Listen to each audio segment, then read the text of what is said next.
I was walking around on campus with my family, and I saw these moths on these flowers.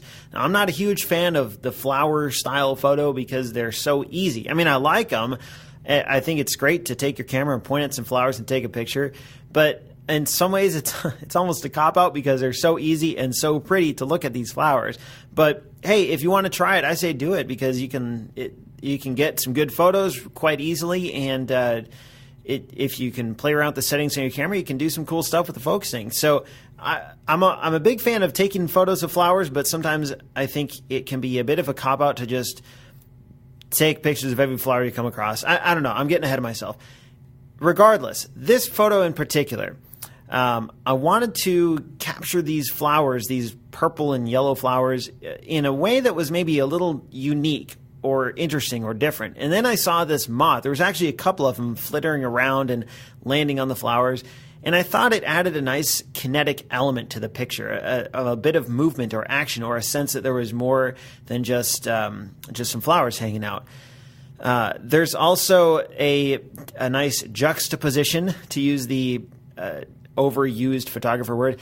There's a nice juxtaposition between these beautiful flowers and this plain, boring moth. Usually we think of butterflies as being nice and pretty, but a moth doesn't really come to mind.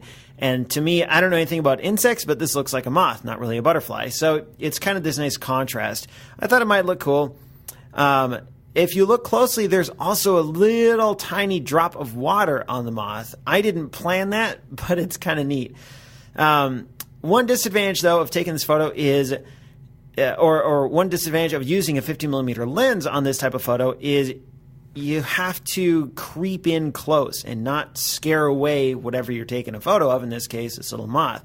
So I'm on the ground, I'm like creeping around on my hands and knees trying to get in close to these flowers and not scare away this moth. It would be nice to have a longer telephoto lens to get in on stuff like that, but at the same time, it kind of connects you to the subject in a way that a telephoto lens might not, because you really have to be close. One advantage of a 50mm lens here in this particular scenario is the super wide aperture. I shot this at f2.8 to get a nice depth of field, and I think it overall creates a nice, pleasing photo. I'm curious where this moth went off to next, or if I'll ever see him again. Who knows, maybe one day he'll log onto a computer and check this blog.